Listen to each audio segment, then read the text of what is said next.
नमस्कार दोस्तों। आज 1 जनवरी को देश भर के मंदिरों में भीड़ है। मथुरा से लेके अयोध्या और तिरुपति से लेके रामेश्वरम तक के मंदिर भरे पड़े हैं। पर कोई ये नहीं पूछ रहा है कि इस मंदिर जाने का उद्देश्य क्या है। मैंने कुछ आर्टिकल पढ़े, कुछ लोगों ने ये लिखा कि ये पश्चिमी संस्कृति और भारतीय आध्यात्म का संगम है। पर ये किस दृष्टि में संगम है? क्योंकि 1 जनवरी पहले तो है क्या ये मूलतः? तो 1 जनवरी ईसा मसीह का खतना दिवस है, यानी सरकमसिजन डे। और ये ईसाई धर्म में एक त्योहार भी है और बहुत बाद में इसे न्यू ईयर की तरह मनाया जाने लगा, जिस पे कुछ ग्रेगोरियन कैलेंडर और इनके मतभेद भी रहे हैं, वो सब हम चर्चा नहीं करेंगे। अभी हमारी मेन चीज ये है कि हिंदुओं को उस दिन क्यों मंदिर जाना चाहिए। बहुत लोग जो कि कई वर्षों तक 1 जनवरी का विरोध करते आ रहे थे कि इसे नववर्ष नहीं मानना चाहिए, हमारा नववर्ष चैत्र शुक्ल प्रतिपदा है। उन्हें भी देख रहा हूँ, वो इस दिन हिंदुओं के मंदिर जाने का बहुत समर्थन कर रहे हैं। पर मुझे ये समझ नहीं आता कि मान लीजिए कुछ समय बाद ऐसा हो कि हिंदू ईद और मुहर्रम को कोई पवित्र दिन मानकर उस दिन मंदिर जाने की संस्कृति की शुरुआत कर दें। तो ईद के दिन मंदिर जाना और 1 जनवरी के दिन मंदिर जाना, इसमें क्या अंतर है? सिद्धांत के अनुसार तो इसमें कोई अंतर नहीं है। क्यों? क्योंकि अंग्रेजी नववर्ष पर मंदिर जाने से कोई बहुत अच्छा होता है, साल भर कुछ बहुत अच्छा परिणाम मिलता है। इसका कोई शास्त्र में, हिंदू शास्त्र में तो प्रमाण है नहीं। हिंदू शास्त्र में तो कहीं नहीं मिलता कि 1 जनवरी को मंदिर जाने से बहुत अच्छा होगा। तो ये तो एक भ्रांत धारणा है ना कि 1 जनवरी को मंदिर जाएंगे तो साल भर अच्छा होगा। तो हिंदू समाज जो है, उसके जो विद्वान लोग हैं, उसके जो जानकार लोग हैं, उनका क्या दायित्व है कि हिंदुओं को ये बताएं कि इस दिन मंदिर जाना कोई मतलब एक ये कोई धार्मिक कार्य नहीं है कि आप उस दिन मंदिर जाएंगे तो आपको कोई बहुत फायदा हो जाएगा, या उस दिन मंदिर नहीं जाएंगे तो आपका साल खराब जाएगा। क्योंकि पहली बात तो हिंदुओं का साल ये है ही नहीं। हिंदू अ, समाज जो है उनको ये ध्यान देना चाहिए था, पर वो इसे यूलोसाइज कर रहे हैं कि बहुत अच्छी बात हो गई, हिंदू धर्म में लोग अब ना 1 जनवरी को अपनी अभिव्यक्ति दिखाने के लिए मंदिरों में जा रहे हैं। क्योंकि आपके मंदिरों में जो देवता हैं, ये उनका वर्ष नहीं है। देवता तो हमेशा ही कृपा करेंगे। बहुत लोग कह रहे हैं कि किसी भी माध्यम से भक्ति करो तो अच्छा ही है। पर भक्ति भी एक भ्रांत धारणा लेकर करोगे तो उसका क्या फल होगा? अ, 1 जनवरी को मंदिर जाने से साल भर अच्छा होगा, ऐसी धारणा लेकर किया गया कोई पूजा पाठ या अनुष्ठान, उसका कोई धार्मिक रूप से महत्व नहीं है ना। क्योंकि आपके देवता जो मंदिर में हैं, वो तो इस वर्ष को नहीं मानते। हमारे हिंदू संस्कृति में, हमारी भारतीय संस्कृति में नवविध कालमान की चर्चा है। हमारे आचार्यों ने इतना विस्तार से ज्योतिष ज्ञान को हमारे यहाँ दिया, और फिर भी हम अगर ऐसे भ्रांत मत के वर्ष को माने, तो ये हमारी धार्मिक मूर्खता कही जानी चाहिए। नवविध कालमान का हमारे यहाँ शास्त्रों में वर्णन मिलता है। ब्राह्मम दिव्यम तथा पितरम प्राजापत्यम च गौरवम सौरं च सावनम चांद्र मार्क्षशम मानानि वै नव। मतलब ब्रह्म, देव, पितरों, प्रजापति, बृहस्पति, सूर्य, चंद्र, नक्षत्र और सावन, इस प्रकार ये 9 प्रकार के वर्ष होते हैं। जैसे कि नक्षत्र वर्ष, तो नक्षत्र जब अपना एक 27 नक्षत्रों का चरण पूरा करता है, उसको एक नक्षत्र मास कहते हैं। और फिर उसके बाद ऐसे जब 12 मास पूरे होते हैं, वो एक नक्षत्र वर्ष कहलाता है। इसी तरह चंद्रमा एक कृष्ण पक्ष और एक शुक्ल पक्ष पूरा करता है, उससे क्या कहलाता है? एक चंद्रमा का मास कहलाता है। और ऐसे 12 महीने पूरे होते हैं तो एक चांद्रवर्ष कहलाता है। इसी तरह सूर्य जो है वो 12 राशियों का जब पूरा भ्रमण कर लेता है, मेष राशि में प्रवेश से लेके अगली मेष राशि में प्रवेश तक, तो वो एक सूर्य का वर्ष कहलाता है। सावन वर्ष होता है दिन के आधार पे, अर्थात सूर्योदय, एक सूर्योदय से दूसरे सूर्योदय तक का एक दिन माना जाता है, और इसके आधार पे फिर वर्ष का निर्माण होता है। गौरव वर्ष यानी कि गुरु का वर्ष, बृहस्पति। तो बृहस्पति जब अपनी 12 राशियों का एक चक्र कंप्लीट कर लेता है, उसे एक बृहस्पति का वर्ष कहते हैं, जिसके आधार पे हमारे यहाँ कुंभ मेला होता है। और जैसे अभी सिंह राशि में जब हर 12 वर्ष में सूर्य बृहस्पति प्रवेश करेगा, तो सिंहस्थ कुंभ उज्जैन में होगा। चारों कुंभों का निर्धारण इसी तरह होता है। तो उससे कितने बड़े धार्मिक फल की उत्पत्ति होती है इन वर्षों के प्रभाव से। करोड़ों लोग जो पिछले वर्ष मौनी अमावस्या पे और वसंत पंचमी के शाही स्नान पे पूरे कुंभ में संगम में नहाने पहुंचे थे, उसका कारण ये था कि शास्त्रों में कहा है कि बृहस्पति जब इस स्थिति में आ जाएगा, सूर्य और चंद्रमा जब इस स्थिति में आ जाएंगे, तो संगम पे अमृत छलक जाएगा और वहां नहाने से पुण्य उत्पन्न होगा। क्या 1 जनवरी के बारे में ऐसा कोई प्रमाण है कि उस दिन मंदिर जाने से बहुत पुण्य प्राप्ति होगी या एक वर्ष अच्छा जाएगा? तो बिना प्रमाण के शास्त्रोक्त फल की प्राप्ति कैसे होगी? इसी तरह फिर पितृवर्ष होता है और प्रजापति का वर्ष होता है, यानी कि जो मनवंतर होते हैं। मनवंतर होते हैं, जैसे अभी वैवस्वत मनु का मनवंतर चल रहा है। 14 मनवंतर एक कल्प में होते हैं, और एक कल्प ब्रह्मा जी का एक दिन और ब्रह्मा जी की एक रात्रि एक कल्प की होती है, तो वो ब्राह्ममान होता है। और 14 मनवंतर जो होते हैं उनके एक एक मनु होते हैं, ये प्रजापति का मान होता है ना। और एक मनवंतर में 71 महायुग होते हैं। 71 71 महायुग, यानी कि 71 महायुग मिलके एक मनवंतर बनाते हैं। और एक महायुग में 4 युग होते हैं, कलयुग, द्वापर युग, त्रेता युग, सतयुग। तो इस तरह हमारे यहाँ काल की जब इतनी विराट अवधारणा है, उसको छोड़कर हिंदू समाज 1 जनवरी की भेड़ चाल में जाता है। और क्या करने जाता है? मंदिर में दर्शन करने जाता है, और उसका हम लोग समर्थन कर रहे हैं। तो ये क्या है, मतलब ये आज जो ना बड़े बड़े अखबारों में छपा है कि 2026 जो है वो 2+0+2+6 यानी कि 10, और उसको जोड़ेंगे तो 1, तो 1 नंबर यानी सूर्य का वर्ष होगा। तो ये कौन सी ज्योतिष में लिखा है? ये तो वेस्टर्न या ईसाई ज्योतिष है। उसको उसके आधार पे हमारे पूरे सब जगह रील्स चल रही हैं कि है ना, 2026 1 नंबर का वर्ष होगा यानी सूर्य का वर्ष होगा। हमारे यहाँ मंत्रिमंडल चैत्र शुक्ल प्रतिपदा को मानता है, जिसके वर्ष भर के राजा होते हैं। जैसे इस वर्ष का देखिए, ये पंचांग है इस वर्ष का। यहाँ पंचांग पे ही लिखा रहता है कि ये जो 2082 2082वां संवत्सर है, इसके राजा सूर्य हैं, मंत्री सूर्य हैं, ना कि 2026 के। ऐसे ही ये अगले संवत्सर का है। अगले संवत्सर यानी 2083 के राजा गुरु होंगे और मंत्री मंगल होंगे। पूरा मंत्रिमंडल होता है। तो हमारा नववर्ष तो चैत्र शुक्ल प्रतिपदा से शुरू होता है, जो 20 मार्च से शुरू होगा। तो ये 2026 को जोड़कर जो 1 नंबर करके सूर्य का वर्ष होगा, ऐसा जो कह रहे हैं, वो पूरी तरह हिंदू ज्योतिष के विरुद्ध है। और हिंदू ज्योतिष से इसका कोई भी लेना देना नहीं है।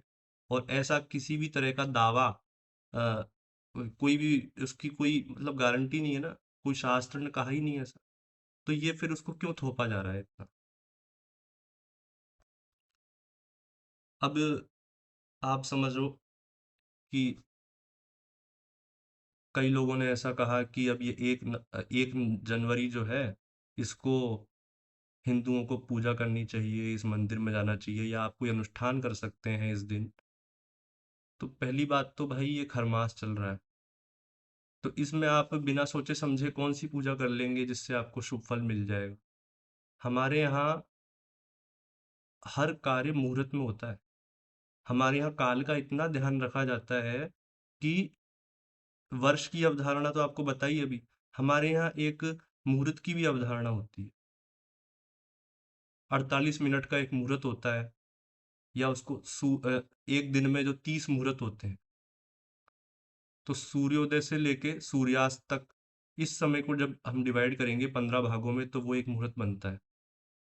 और उस मुहूर्त को 2 भागों में डिवाइड करेंगे तो घटी बनती है। इस तरह की अवधारणा हमारे यहाँ है, और हम बिना काल का विचार किए कुछ भी कृत्य करें और उसको हिंदुत्व का नाम दें, तो ये कौन सी विचारधारा है? ये पूरी भारतीय ज्ञान परंपरा का निरादर है।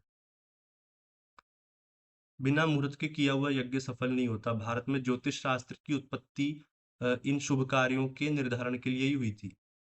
शास्त्रों में लिखा है, वेदा ही यज्ञार्थम अभिप्रवृत्ता कालानुपूर्वा विहिताश्च यज्ञा तस्मादिदम काल विधान शास्त्रम यो ज्योतिषम वेद स वेद यज्ञान। यानी वेदों की प्रवृत्ति यज्ञों के लिए हुई है, और यज्ञ विहित काल में शुभ मुहूर्त में ही किए जाते हैं, और इसीलिए काल का विधायक ज्योतिष शास्त्र उत्पन्न हुआ है। जो ज्योतिष को जानता है वही यज्ञ को जानता है। कुछ लोग 1 जनवरी को व्यावहारिक नववर्ष भी कहने लगे हैं। तो यहाँ व्यवहार का अर्थ समझना जरूरी है।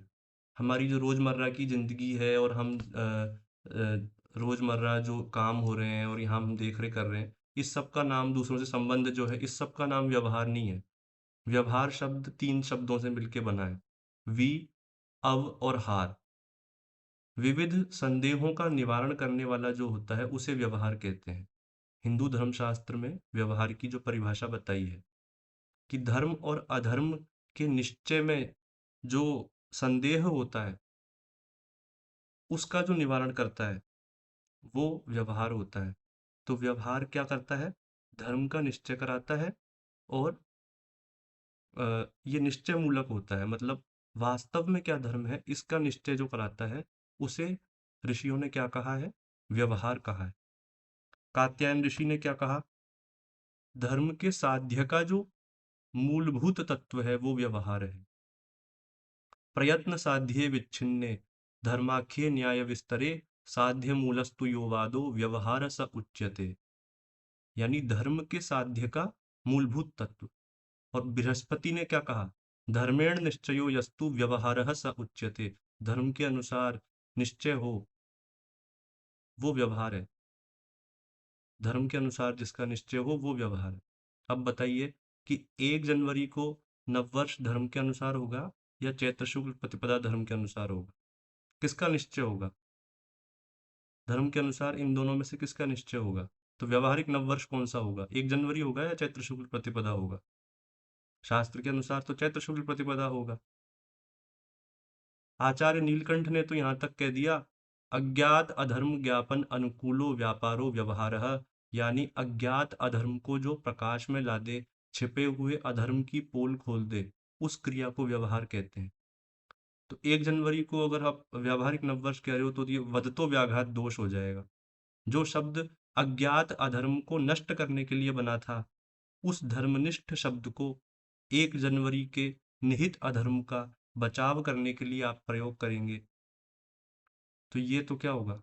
वदतो व्याघात, मतलब शब्द की हत्या हो जाएगी। विज्ञानेश्वर ने व्यवहार का संबंध स्वतः से जोड़ा। विज्ञानेश्वर आचार्य हुए, उन्होंने क्या कहा? अन्य विरोधेन स्वात्म संबंधितया कथनम व्यवहारः। यानी दूसरे व्यक्ति के कथन का विरोध करते हुए उस वस्तु का स्वयं से संबंध स्थापित करना, ये व्यवहार है। अब ये ईसाई संस्कृति का है 1 जनवरी नववर्ष। क्यों? क्योंकि इस दिन ईसा मसीह का सरकमसिजन यानी खतना हुआ था। तो उसको आप व्यावहारिक नववर्ष जब कह रहे हो, उसको व्यावहारिक नववर्ष कहने की रस्म अदायगी कर रहे हो, तो इसका अर्थ ये है कि आप सारे ईसाई जगत का विरोध करके उस नववर्ष को अपना बता रहे हो, अपना आत्मीय संबंध उससे बता रहे हो कि हे ईसाइयों, ये नववर्ष तुम्हारा नहीं है, हमारा है। तो ये इसका क्या है मतलब? क्या ऐसा है? तो फिर व्यावहारिक नववर्ष कैसे हुआ? ईसाई भी अपना सिर धुन लेंगे इस बात को सुन के। अब व्यवहार शब्द कितना निर्णयात्मक है और व्यवस्थापक है, ये आपको बता दिया। मैंने पिछले साल ये लेख लिखा था एक। तो व्यवहारिक जब नववर्ष आप कह देते हो, तो फिर आप किसी भी दूसरे दिन को धार्मिक नववर्ष नहीं कह सकते। अगर आप 1 जनवरी को व्यावहारिक नववर्ष कह देते हो, तो किसी भी दूसरे दिन को आप ना तो नववर्ष कह सकते हो, ना धार्मिक कह सकते हो। क्यों? क्योंकि व्यवहार शब्द एक तो निश्चय करा देता है कि 100% यही, और धर्म की धर्म का निश्चय करा देता है। तो 1 जनवरी में आपने धर्म को भी स्थापित कर दिया और निश्चय को भी स्थापित कर दिया। तो 1 जनवरी तो क्या हो गया? आपका धार्मिक नववर्ष हो गया। तो ये कहते ही चैत्र शुक्ल प्रतिपदा और जो भी आपके जितने भी नवविद्यमान और जितने भी नववर्ष थे वो सब मिथ्या नववर्ष सिद्ध हो जाएंगे। तो यही आपका नववर्ष है, यानी कि फिर इसी दिन आप मंदिर जाओगे, इसी दिन सब कर्मकांड करोगे। तो व्यवहार शब्द पे महर्षि वाल्मीकि से लेके और याज्ञवल्क्य जी से लेके और कितने ही ऋषियों ने वचन लिखे हैं। धर्म और न्याय का मूल शब्द कहा है व्यवहार को। याज्ञवल्क्य स्मृति में व्यवहाराध्याय आता है पूरा। तो इस प्रकार शब्दों का गलत इस्तेमाल नहीं करना चाहिए और बिना सोचे समझे कोई भी ऐसा कृत्य नहीं करना चाहिए, क्योंकि अ, वो बाद में आपको हानि पहुंचा सकता है। तो ऐसी गलत परंपराओं को समर्थन देना बंद होना चाहिए कि 1 जनवरी को लोग मंदिर जा रहे हैं तो ये तो अच्छी बात है। होना तो ये चाहिए कि उन्हें सत्य ज्ञान दिया जाए। आज जो है ऐसा समय है कि मैकालेवाद का 10 सालों में हमें नाश करना है। 1835 में मैकाले ने क्या कहा था कि बाहर से दिखेंगे हिंदू हैं पर अंदर से ईसाइयत को मानेंगे। तो ये वही है, ईसाई नववर्ष को आप मान के हिंदू मंदिर में जा रहे हो तो उसका हिंदू धर्म से तो कोई लेना देना नहीं है। तो अच्छी बात ये होगी कि आप सत्य बात लोगों को बताएं तो धीरे धीरे वो उसको समझेंगे, उसको मानेंगे। ऐसी बहुत सी बातें समाज ने मानी है और वो इसको भी मानेगा। पर आप उसका अगर अंधा होकर समर्थन कर दोगे तो फिर वो एक रूढ़ी बन जाएगी और उसको फिर बाद में सुधारना बहुत कठिन होगा। इसी के साथ मैं आप सबको नमस्कार करता हूँ। जय श्री राम।